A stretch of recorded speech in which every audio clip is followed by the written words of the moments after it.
வணக்கம் சார். வணக்கம் summon sir. பெருசாகிக்கிட்டே போகுது, சொன்னா கேட்க மாட்டீங்க. அப்படியே கை தன்னால மேலே ஏறிடுது. அஜித் குமார் ரேசிங் அவர் வந்து 2 நாளைக்கு முன்னாடி பார்ட்டிசிபேட் பண்ண ரேஸில் வந்து 2 தடவை அவருக்கு ஆக்சிடென்ட் ஆயிருக்கு சார். நான் வீடியோ பார்க்கும்போதெல்லாம் நமக்கு பீதியாக இருந்தது. 2-3 தடவை குட்டிக்காரன் அடிக்குது அந்த காரு. அதை அப்படியே எடுத்துகிட்டு வந்து சரி பண்ணி திரும்ப ஓட்டுறாரு. இவர் வந்து ஒரு சிலருக்கு நம்ம சும்மா பைக்கில் போகும்போது லைட்டாக இடிச்சிட்டாவே நமக்கு வந்து படபடன்னு ஆகிடும். ஆனால் ஒருத்தர் வந்து கார் ரேஸில் இடித்து 2-3 தடவை சுற்றி நின்று திரும்ப அந்த காரை சரி பண்ணி ஓட்டுறாருன்னா அவருக்கான அந்த மைண்ட் ஸ்ட்ரென்த்ன்றது ரொம்ப அதிகமாக இருக்கணும்ல சார். கண்டிப்பாக வந்து நீங்கள் இன்னும் தெளிவாக சொல்லணும், உயிரை பணைய வைத்து அப்படின்னு. ஆமாம். சரி, ஒரு உயிரை பணைய வைத்து என்னப்பா பண்ண போகிறாரு அப்படின்னு சும்மா கேட்பாங்க வந்து. ரைட்டுங்க, அதுக்கும் ஒரு கட்ஸ் வேணும் இல்லைங்களா? வயசு 54 வயசு. சரி, சினிமாவில் இவ்வளோ சாதிச்சிட்டோம். ரெண்டாவது அவருடைய ஒரு ஆம்பிஷன், அது அவருடைய கோல். அது யாரால முடியும் ஒரு 54 வயசில் போய் பார்ப்போம் வந்து. அவங்க ஃபேமிலி நினச்சிருந்தாங்கன்னு இருக்கிற காசுக்கு, இருக்கிற சொத்துக்கு, இருக்கிற புகழுக்கு அடப்போங்க, இருக்கிறவங்க துபாயிலேயே லண்டன்லேயே போய் நம்ம ஒரு சொகுசான ஒரு வாழ்க்கை வாழ்ந்துக்கிட்டு இருக்கலாம். இப்போ ஷாலினியோ அவங்களுடைய பிள்ளைகளோ நீங்கள் வாங்க இதுக்கு ஏன் ரிஸ்க் எடுக்கணும் அப்படின்னு சொல்லியிருக்கலாம். அவங்க ஃபேமிலி சப்போர்ட் பண்ண அன்றைக்கி அந்த கோப்பையை வாங்கிட்டு என்னுடைய மனைவி தான் அந்த வெற்றிக்கான காரணம்னு சொல்கிறாப்புல. அப்போ என்னென்னா, ஒரு மனிதனுடைய ஏதாவது ஒரு கோல் ஒன்று இருக்குல்ல, முயற்சி. அந்த முயற்சி ஒரு கட்டத்தில் உச்சமாகிடுச்சுன்னு வச்சுக்க, அதை பற்றிலாம் கவலையப்படாத ஒரு கேரக்டராக மாறிடும். அதுக்கு ஆரம்பத்துலேருந்து அஜித் அப்படியேப்பட்ட ஒரு கேரக்டர் தான். ஒன்றுத்துக்குள்ளே போக மாட்டார், போயிட்டாப்புலாம் அதை வந்து கம்ப்ளீட் பண்ணி தான் வருவார். ஒன்றுத்து கற்றுக்க மாட்டாப்புல, கற்றுக்கிட்டா பார்த்துடலாம் அவர் கை அப்படின்ற மாதிரி. இது வரவேற்கக்கூடிய ஒரு விஷயம். அந்த வீடியோ கூட நான் பார்த்தேன் வந்து, முன்னால் போன கார் வந்து சடனாக ஒரு பிரேக் போட்டதுனால தான் வந்து ஒரு விபத்து. நீங்கள் ஒரு கரணம் தப்புனா மரணம் அப்படின்ற மாதிரியான ஒரு விஷயம் அது அவர் பண்ணுறாரு. அதுக்கான கட்ஸ் இருக்குது, அதுக்கான ஒரு விருப்பம் இருக்குது, அதை கொண்டாடுறாங்க. அந்த விபத்து ஆன ஒரு கொஞ்ச நேரத்தில் வந்து பிரார்த்தனைகள், எத்தனை வேண்டுதல்கள். அப்புறம் அவர் மேனேஜர் போடுறாரு, நல்லா இருக்காருங்கன்னு சொன்ன பிறகு அத்தனை பேர் வந்து சோஷியல் மீடியாவில் போடுறாங்க. அதெல்லாம் ஒரு மாஸ். அதை தாண்டி வந்து சினிமா மட்டும்தான் எதுவும் கிடையாது. ஒரு பைக் ரேஸ் போவேன், ஒரு கார் ரேஸ் போவேன், ஒரு ரைஃபிள் ஷூட் ஒன்று இது பண்ணுவேன் அப்படின்ற ஒரு விஷயம் வந்து ஒரு மனிதனுக்கு இதான் வந்து ட்ராவல் பண்ணிக்கிட்டு இருப்பேன் நான் அப்படின்னு. அது வரவேற்கக்கூடிய ஒரு விஷயம். ஒரு இன்ஸ்பயராக கூட மற்றவங்களுக்கு இருக்கலாம். பயப்படாதீங்க, வாங்க பார்த்துடலாம், ஒரு களத்தில் இறங்குங்க, இந்த மாதிரி ஒரு விஷயம் வந்து வரவேற்கக்கூடிய ஒரு விஷயம். இந்த வயசில் 2 முறை நீங்கள் சொன்ன மன ரீதியாக நீங்கள் சொன்னீங்க, அருமையான ஒரு மென்டல் ஸ்ட்ரென்த் அப்படின்னீங்க. மன ரீதியான ஒரு இதுதான் வந்து. இது மாதிரியான ஒரு பந்தயத்துக்கு போய் பயந்து போய் ஓடி வந்தவங்களாம் எவ்வளோ பேர் இருக்காங்க வந்து. எப்போ வேணாயா, நமக்கு உயிர் தான் முக்கியம் பையா அப்படின்னு தூக்கி போட்டு வரோம், பார்த்துடலாம் வாங்க அப்படின்னு ஒரு பக்கம் இருக்கு இல்லையா? அது கட்ஸு தான் காரணம் சார். குட் பேட் அக்லிலேருந்து த்ரிஷா அவங்களோட ஒரு வீடியோ ரிலீஸ் பண்ணியிருந்தாங்க. மியூசிக் வந்து ஜிவி பிரகாஷ் எல்லா இன்டர்வியூலையும் அவர் சொல்லிகிட்டு இருக்காரு, நான் வந்து வேறு லெவல் பண்ணியிருக்கேன் அப்படின்னு. அதே மாதிரியே மியூசிக் கேட்கும்போது நமக்கு வந்து ரொம்ப டிஃப்ரெண்ட்டாக ஒரு ஃபீல் இருந்தது. நம்ம ஒரு வேளை குட் பேட் அக்லி நமக்கு ஹைப் ஏற்றி வச்சதால் அந்த மாதிரி இருந்ததா, இல்லை மியூசிக் வந்து நிஜமாவே கேட்கும்போது நல்லா இருந்தது? முதல் விஷயம்னா, உங்கள் ஸ்டுடியோவுக்கு வந்த சீக்கிரத்துலேருந்து நான் பார்த்துருந்தேன். அதில் கிட்டத்தட்ட ஒரு 2000 நீங்கள் பார்த்துருப்பீங்கன்னு நினைக்கிறேன். நிறுத்தி மியூசிக்காக பார்த்தீங்களா, த்ரிஷாவுக்காக? மியூசிக்காக தான் சார். நான் கவனிச்சுட்டு தான் இருந்தேன் வந்து. மியூசிக்காக தான் சார் பார்த்தேன். ஒரு மாதிரி வித்தியாசமா இருந்தது. இல்லை, கண்டிப்பாக வந்து ஜிவி பிரகாஷ் வந்து தொடர்ச்சியாக சொல்லிகிட்டே இருக்கிற 18 வருட கனவு இது. 18 வருட கிரீடம் படத்திற்கு பிறகு கிடைச்சிருக்கிற வாய்ப்பு, இந்த வாய்ப்பை நான் வந்து விடமாட்டேன் அப்படின்னு. ஒரு பக்கம் தொடர்ச்சியாக அனிருத்து தான் வந்து விஜய், அஜித், ரஜினி, கமல் இந்த மாதிரியான படங்கள் அவர் தாங்க, வேறு யாரையும் கூப்பிட முடியாதுன்ற ரேஞ்சில் இருக்கும்பொழுது, இவர் வெற்றிமாறன், இவர் வேல்முருகன், இந்த மாதிரியான படங்கள் தான் அவர் மியூசிக் பண்ணிகிட்டு இருப்பார் அப்படின்னு ஒரு விஷயம் போட்டி தான் அது இருக்கும் பொழுது, அந்த இடம் தனக்கு கிடைச்சிருக்கும் போது அதில் ஸ்கோர் பண்ணியாக வேண்டும். வெறியும் கட்டாயம் ஜிவி பிரகாஷ் இருக்குது. அதனுடைய ஒரு சின்ன சாம்பிள் தான் அந்த குட் பேட் அக்லியில் த்ரிஷாவுடைய அந்த அறிமுக காட்சி. குட் பேட் அக்லி வந்து டீசர் இந்த வீக்கே ரிலீஸ் ஆக போகுது அப்படின்னு சொன்னாங்க. அது எந்த அளவுக்கு உண்மைன்னு தெரியல. பட் இவங்க நேற்று வந்து இதை விட்டுருந்தது கொஞ்சம் சர்ப்ரைசிங்காக தான் இருந்தது. ஏன்னா இது வரைக்கும் எந்த அப்டேட்டுமே அதுலேருந்து வரல. ஒரு 2 போஸ்டர் மட்டும்தான் வந்துருந்துச்சு. இனிமேல் தொடர்ந்து அப்டேட்ஸ் வர்றதுக்கு வாய்ப்பு இருக்கா சார்? கண்டிப்பாக. ஏப்ரல் 10 அதனுடைய ரிலீஸ் டேட். இடையில் பார்த்தீங்கன்னா அது மாறப்போகுது, அது இதுன்னு ஏதோ சொல்லிட்டு இருந்தாங்க. எங்கள் லாக் பண்ணியாச்சு. அது ஒரு வியாபாரம் நடந்தாச்சு. தேட்டருக்காரங்க வெயிட்டிங்கில் இருக்காங்க. 2வது பார்த்தீங்கன்னா ஒரு ஃபேன் பாயோடைய டைரக்ஷனில் வந்திருக்கிற படம் வந்து 3 கெட்டப்பில் அச்சீவ் பண்ணியிருக்காரு. அப்படின்னும்போது அதற்கான எதிர்பார்ப்பு அதிகமாகும் போது, அதற்கான எல்லா இதுவும் ஆகும்போது கன்ஃபார்மாக ஏப்ரல் 10 அப்படின்னு ப்ரொமோஷன் இப்போயே ஆரம்பித்தா தான் உண்டு வந்து. நிச்சயமாக மார்ச் ஃபர்ஸ்ட் வீக்லேருந்து தீவிரமான ப்ரொமோஷன் அது இருக்கும். கிளிம்ஸ் வீடியோ, டீசரு, அப்புறம் வந்து போஸ்டரு, அப்புறம் ஃபஸ்ட் சிங்கிள், செகண்ட் சிங்கிள், கடைசியில் வந்து ட்ரெய்லர் வரும். எனக்கு தெரிஞ்சு ஏப்ரல் 10னா ஏப்ரல் 2 இல்லை 3ஆம் தேதி ட்ரெய்லர் வருது. ட்ரெய்லர் வந்த பிறகு தான் அந்த படத்தோடைய மாஸ் அது என்ன லைன்னு நம்மளால் கண்டுபிடிக்க முடியும். 26ஆம் தேதி தாவேகாவோட பொதுக்குழு கூட்டம் சார். அதில் வந்து அவங்க 1 இயர் செலிப்ரேஷனும் அன்றைக்கே பண்ணுறாங்க. அதுக்கு வந்து பிரசாந்த் கிஷோர் அவர்கள் வர்றதுக்கு வாய்ப்பு இருக்குது அப்படின்னு சொல்லியிருக்காங்க.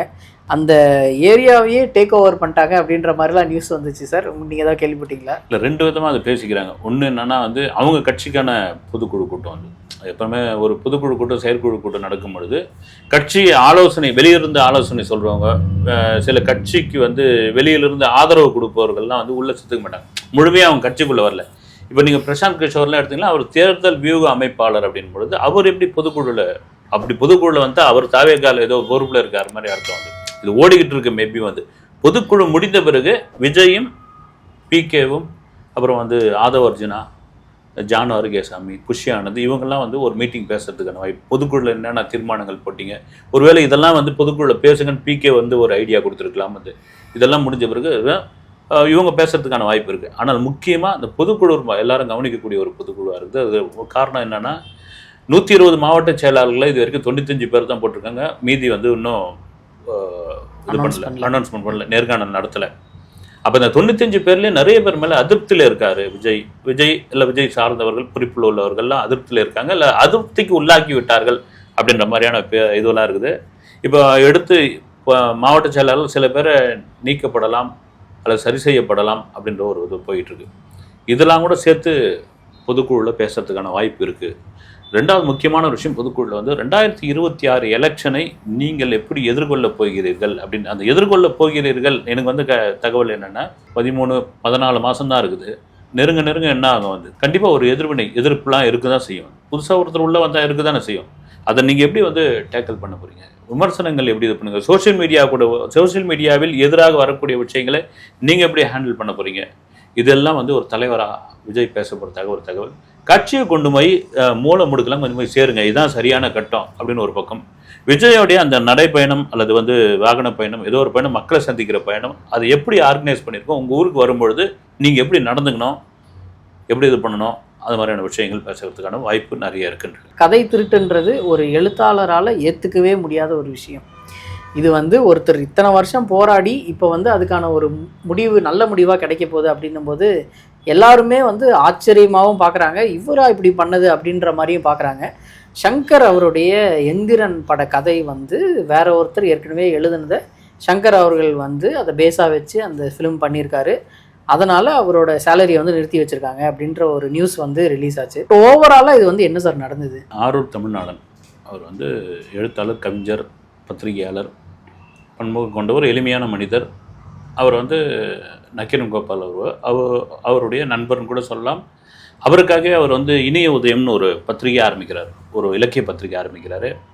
அவருக்காக நீங்கள் இலக்கிய பத்திரிகைகள் வெகுஜன பத்திரிகைகளே நீங்கள் வைக்கிறது பெரிய கஷ்டமாக இருக்குது இன்றைய காலகட்டத்தில்.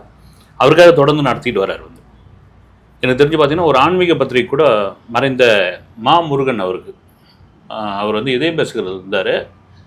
அவருக்காக ரொம்ப பாசமாக அண்ணன்னு சொல்லி அவருக்காக ஒரு பத்திரிகை ஆரம்பித்தார். வந்து ஓம் சரவண பவன் நினைக்கிறேன். இது மாதிரி அவருக்கு பிடிச்சி போயிட்டா செய்வார். அது மாதிரி ரொம்ப அந்த திறமையானவர்கள் இதுவாக இருக்கிறவங்க இவங்களுக்கு இது பண்ணுற மாதிரி ஆரூர் தமிழ்நாடும் ரொம்ப ஒரு இயல்பாகவே வந்து ரொம்ப அமைதியான ஒரு சுபாவம் கொண்டவர். வந்து பொதுவாகவே அப்படி தான் இருப்பாங்க. உங்களுக்கு இலக்கியவாதிகள், கவிஞர்கள்லாம் பார்த்திங்கன்னா ரகடாகவே இருக்க மாட்டாங்க. அவர் வந்து இனிய உதயம் நாவலில் எழுதின ஒரு சிறுகதை, அந்த சிறுகதை பிற்பாடு வந்து எந்திரன் படமாக்கப்படுகிறது அப்படின்னு அவர் வந்து ஒரு குற்றச்சாட்டு வைக்கிறாரு. குற்றச்சாட்டு வைத்தோன்னா சங்கர் தரப்புலேருந்து எந்த பதிலும் இல்லை. வந்து ஏன்னா என் கதையும் அதுவும் அப்படியே பொருந்தி போதுங்க அப்படின்னு, அதுக்கு எந்த பதிலும் இல்லை. அப்புறம் வந்து தயாரிப்பாளர் மீதும் சங்கர் மீதும் வந்து ஒரு வக்கீல் நோட்டீஸ் அனுப்புகிறாங்க. வக்கீல் நோட்டீஸுக்கு பெரிய பதில் இல்லைன்னா வழக்கு தொடரப்படுகிறது. வழக்கு தொடர்ந்த பிறகு சன் பிக்சர்ஸ் என்ன சொல்கிறாங்க, இயக்குனராக அவங்க வந்து எங்ககிட்ட கதை சொன்னார், நாங்கள் கதை கேட்டோம், ஓகேன்னு ப்ரொடியூசர் ஒரு தயாரிப்பாளர் அதை தயாரிச்சிட்டோம், எங்களுக்கு அது இல்லைன்னு அவர் வந்து அந்த தரப்பு வந்து வழக்குலேருந்து விடுவிச்சிடுறாங்க. அது கரெக்டாக வந்து இயக்குனருக்கு தான் தெரியும். வந்து இவங்க ஒவ்வொரு கதையும் போய் ஆராய்ச்சி பண்ணிட்டு இருக்க முடியாது இல்லையா, இது எங்கேருந்து எடுத்துங்க ஏதுன்னு சொல்லணும். சங்கர் மாதிரியான பெரிய இயக்குனர்கள் கதை அவங்க கிட்ட கதை கேட்கறதே பெரிய விஷயன்ற மாதிரி இருக்கும் பொழுது சங்கர் என்ன பண்ணுறாரு, இது அசால்ட்டாக டீல் பண்ணுறாரு. அதுக்கு என்னுடைய பார்வையில் இருந்து என்ன வருது அப்படின்னா, அவர் ஒரு சாமானியர், ரொம்ப சாதுவானவர், நேர் வகுடு எடுத்து இதுவாங்கிற ஊர்லேருந்து வந்து ஒரு கிராமத்தாள் மாதிரி இருக்காரு அப்படின்ற அளவுக்கு நினச்சிருப்பாரோ என்ன தெரியல. நீங்கள் சொல்கிறீங்களா அந்த படைப்பாளிகள், எழுத்தாளர்கள் அறிவு திருட்டு, அது அறிவு திருட்டு தான். அது தொடர்ச்சியாக தமிழ் சினிமாவில் நடந்து கொண்டு இருக்கும் பொழுது வேதனையான ஒரு விஷயம், சங்கர் மாதிரியான ஆளுமைகள் அதை செய்திருக்கிறார்கள் அப்படின்ற ஒரு குற்றச்சாட்டு வரும் பொழுதே அதற்கு உடனே ஒரு பதில் சொல்லி ஆகணும். ஆனால் சொல்லாத போது வழக்கு ரொம்ப சிவியர் ஆகுது. அப்புறம் வந்து சுப்ரீம் கோர்ட்டுக்கு போகுது. விடுற மாதிரி இல்லை. 10 வருட போராட்டம்.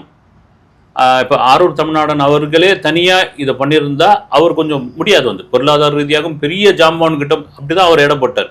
பேக்ட்ராப்பில் பத்திரிகையாளர் நக்கீரன் கோபால் அவர்கள் இருக்கிறார்ன்ற ஒரு பெரிய பலம் ஒன்று அவருக்கும் படித்து பார்த்துட்டு அப்புறம் கடைசியாக வந்து நீதிபதி அவர்கள் பார்க்குறாங்க, இந்த படத்திற்கும் கதைக்கும் இந்த கதைக்கும் 16 ஒரு ஒற்றுமைகள் இருக்குது அப்படின்னு சொல்லி டிக்ளேர் பண்ணுறாங்க.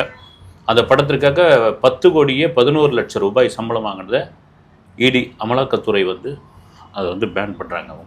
அவங்க நிறுத்தி வைக்கிறாங்க. இவர் மீது வழக்கு ஸ்ட்ராங்காக வந்து பதியப்பட்டிருப்பதாக தகவல். சார், இப்போ சங்கர் அவருக்கு வந்து ஏற்கனவே நிறைய படங்கள் அவருக்கு வந்து நல்ல பேர் வாங்கி கொடுத்தது. அவருக்கு வந்து உலக அளவில் பேர் வாங்கி கொடுத்ததுன்னு பார்த்தா இப்போ இந்த எந்திரன் தான். இந்த படத்தை வச்சு அவர் வந்து அதுக்கப்புறம் நிறைய படங்கள் வந்து இயக்கியிருக்காரு. சங்கர்ன்றவர் ஒரு மெகா டைரக்டர், ஒரு பெரிய பட்ஜெட் டைரக்டர் அப்படின்றது இந்த படங்கள் மூலியமாக தான் அவருக்கு வந்து அந்த அங்கீகாரம் கிடைச்சது. இப்போ அதுவே பிரச்சனையாக இருக்கும்போது இப்போ ரீசெண்டாக வேறு சங்கர் அவர்களோட படம் எதுவுமே வந்து போகலை. அவர் நினச்சது அளவுக்கு, அவர் இதுக்கு முன்னாடி பண்ண அளவுக்கு எதுவுமே போகலைன்னும் போது ஒரு இடத்துலையும் பிரச்சனையாகவே வந்துக்கிட்டு இருக்கோம் அப்படின்ற ஒரு ஃபீலிங். இல்லை, அது எப்படி நான் உங்களுக்கு சொல்கிறது, இப்போ பிரச்சனை தான். நீங்கள் யாரையும் வந்து சாமானியன்னு எடை போட்டவே முடியாது, அது எடை போட்டவே முடியாது.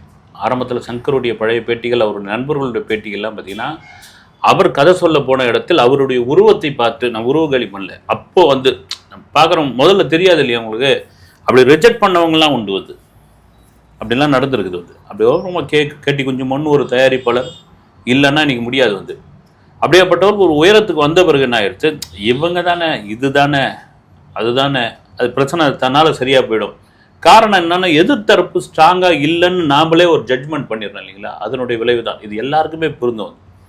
இங்கே காலில் வந்து ஒரு சின்ன கருக்காமுள் ஏறிடுச்சுன்னு வச்சுங்க, கருக்காமுள் தானேயா இது என்னையா பண்ண போகுதுன்னு நீங்கள் வந்து அசால்ட்டாக போனீங்கன்னா, அதுதான் புட வச்சு சீழ் வச்சு உள்ளே கொண்டு போய் ஏடாவணம் பண்ணி விட்டுரும்.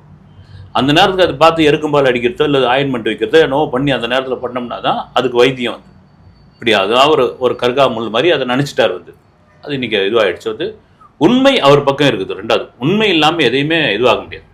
இவ்வளோ தூரம் வந்து போய் சுப்ரீம் கோர்ட் வரைக்கும் போய் இவ்வளோ உள்ள இடி வந்து இவ்வளோ பத்திரிகைகள் பேசும் இதுவாகி இவருடைய கதைக்கும் அந்த கதைக்கும் வந்து 16 ஒற்றுமைகள் இருக்குதுன்னு வந்த பிறகு அப்போ உண்மை இருக்குதுன்னு அர்த்தம் வந்து. அதை நான் என்ன நினைக்கிறேன்னா, ஆர்வ தமிழ்நாடன் அவர்லாம் வந்து ஒரு இதுவான அவர்லாம் கிடையாது. கூப்பிட்டு வச்சு பேசி பொதுவாகவே சைமன், நீங்கள் வந்து கவிஞர்கள், கதாசிரியர்கள் இவங்கெல்லாம் வந்து புகழுக்கு இதுவான ஆட்கள். அவங்களுக்கு ஒன்றும் பெருசாக, நீங்கள் கவிஞர்கள்லாம் பார்த்தீங்கன்னா பெரும்பாலும் வந்து வறுமையினுடைய இதுவில் தான் இருக்கிறவங்க. நான் எதுவாக சொல்லலை, அந்த புலவர் காலத்துலேருந்தே பார்த்தீங்கன்னா எழுத்தை யாரும் இந்த பொற்காசாக மாற்றுனதே கிடையாது, நிக்கல் காசாக கூட மாற்றுனது கிடையாது. எழுத்தை பொற்காசாக மாற்றுறது எனக்கு தெரிஞ்சு பார்த்தீங்கன்னா சினிமாவில் வைரமுத்து மட்டும்தான் இருக்குன்னு, அவர் மட்டும்தான் இருப்பார். அப்படியே பண்ணாலும் இப்போ அவரே கூப்பிட்டு, சார் ரைட் வாங்க பேசிக்கலாம், உங்களுக்கு என்ன நஷ்டம் வேணும், ரைட் ஓகே இது பண்ணுங்க அப்படின்றது தெரியுது. எங்கன்னா சங்கருடைய ஈகோ இருக்கு இல்லைங்களா, அந்த ஈகோ தான் வந்து, அந்த ஈகோ தான் ஒரு இடத்துல வந்து இங்கே வந்து நிறுத்தி இன்னைக்கு வந்து இவ்வளோ தூரம் வந்து அப்படி வந்து நிறுத்திருக்கு. சங்கர்ன்றவர் வந்து ரொம்ப பெரிய டேரக்டர், அவர் வந்தாவே எல்லாருமே எந்திரிச்சு நிற்கிற அளவுக்கு இருந்தாங்க. பட் இந்த விஷயத்தை கேள்விப்பட்ட அப்புறம் இங்கே நம்ம இண்டஸ்ட்ரியில் வந்து அவருக்கான பெயர் வந்து அடிபடுறதுக்கான நிறைய வாய்ப்புகள் இருக்குல்ல சார்? நிச்சயமாக உண்டு. அதுவும் வந்து தோல்விகள் வேறு கொடுத்துட்ருக்காரு வந்து. உங்களுக்கு வந்து வெற்றி தான் சினிமாவில் வந்து, நீங்கள் வெற்றிக்கு போராடணும், வெற்றி பெற்ற பிறகு அந்த வெற்றியை தக்க வைத்துக்கு போராடணும், அதுதான் பெரிய போராட்டம். எப்போ நீ ஒரு படம் இட்டு கொடுத்துட்டல, அடுத்த படம் உன்னை பார்த்துட்றான் பாருன்னுவான் வந்து. அடுத்த படம் தோல்வி அடையிறதுக்காக பார்ட்டி வச்சு கொண்டாடுறதுக்கு கோடம்பாக்கத்தில் ஒரு 50 பேர் வெயிட் பண்ணிட்டுருவான், ஏவிஎம் எதிர்க்க ரூம் போட்டு இன்றைக்கி அப்படின்னு. அந்த வெற்றியை தக்க வைத்து வெற்றி மேல் வெற்றி கொடுக்கறது மிகப்பெரியது. நீங்கள் சொன்ன மாதிரி இந்தியன் 2, கேம் சேஞ்சர்லாம் கதறிட்டாப்ல அந்த ப்ரொடியூசர். இப்படியா தொடர் தோல்விகள் வந்த பிறகு வந்து என்ன ஆகும் உங்களுக்கு வந்து. இப்போ வந்து வேல்பாரி பண்ண போகிறேன், 1600 கோடி அப்படின்றாங்களே சார். 1600 கோடி. அங்கே தில்ராஜ் ஒரு பக்கம் கண்ணீர் விட்டு அழுதுட்டு இருக்காரு வந்து. ஓன்னு சொல்லவும் முடியாமல் மெல்லவும் முடியாமல், இங்கே இருக்கும் லாங்குவேஜ் தெரியாதனால அவர் தெலுங்கில் புலம்பிக்கிட்டு இருக்காரு வந்து. தெலுங்கு தெரிஞ்சதுன்னா மற்றவங்களுக்கு புரிஞ்சிருக்கும். அது மாதிரி ஆகிப்போச்சு. எவ்வளோ 1600 கோடி சும்மா காசா? ரெண்டாவது நம்பி ஆர்டிஸ்ட்ங்க வருவாங்களா, நம்பி ப்ரொடியூசர் பண்ணுவாங்களா. சங்கர் அவர்களே வந்து பார்த்தீங்கன்னா எஸ் பிக்சர்ஸ்னு ஒரு தயாரிப்பு நிறுவனம் ஆரம்பித்தார். அதில் பார்த்தீங்கன்னா ரொம்ப சாதாரண பட்ஜெட்டில் நல்ல நல்ல படங்கள்லாம் கொடுத்தா அதில் ஒரு 2-3 படங்கள் அப்படி விழுந்த உடனே அவ்வளோதான் ஆச்சா போச்சா இது பண்ணாச்சு என்னால் படம் தயாரிக்க முடியாது அப்படின்னு இதுவானார். ஆனால் ஏஆர் ரஹ்மான் ஒரு பேட்டியில் சொல்லியிருப்பார், ஒரு படத்திற்கான செலவை ஒரு பாடலில் வந்து செலவு பண்ணிடுவார் வந்து சங்கர் அப்படின்னு ஓப்பனாகவே அடிச்சிருந்தாப்புல ஒரு பேட்டியில். அப்போ உங்களுக்கு வேறு வழி, மற்றவங்களுக்கு இதுவா? எக்ஸ்பிக்சரில் என்ன நீங்கள் பெருசாக இது பண்ணிட்டுங்க, அது லாபகரமான படங்கள்லாம் கூட இருக்குது. ஆனால் எப்படியாப்பட்ட ஒரு இது பாருங்கள், அடுத்தவங்க காசு அடுத்தவங்க இதுனா அந்த பிரம்மாண்டத்தை காட்டுறது வந்து. இதில் வேற ஒரு விக்ரம் பையனை வேற பேசிக்கிட்டு இருக்காங்க அப்படின்னா, துருவ விக்ரமா வேல்பாரியான்னு தெரியல. இது ஒரு இயக்குனருக்கு ஒரு படைப்பாளிக்கு மிகப்பெரிய பின்னடைவு. இது வந்து ஒரு கட்டத்தில் பார்த்தீங்கன்னா ஒரு என்ன சொல்கிறது, அடுத்தவருடைய இது எடுக்கிறது வந்து பாவம் கூட ஒரு எல்லாத்துக்கும் ஒரு பாவம் இருக்குது. அவரே கருட புராணம்லாம் சொல்லியிருக்காரு, கருட புராணத்தில் என்னென்ன இது இருக்குன்னு. இது கூட கருட புராணத்தில் ஏதாவது கூட இருக்கும். அடுத்த இன்டர்வியூவில் சந்திப்போம் சார். நன்றி சார். வணக்கம்.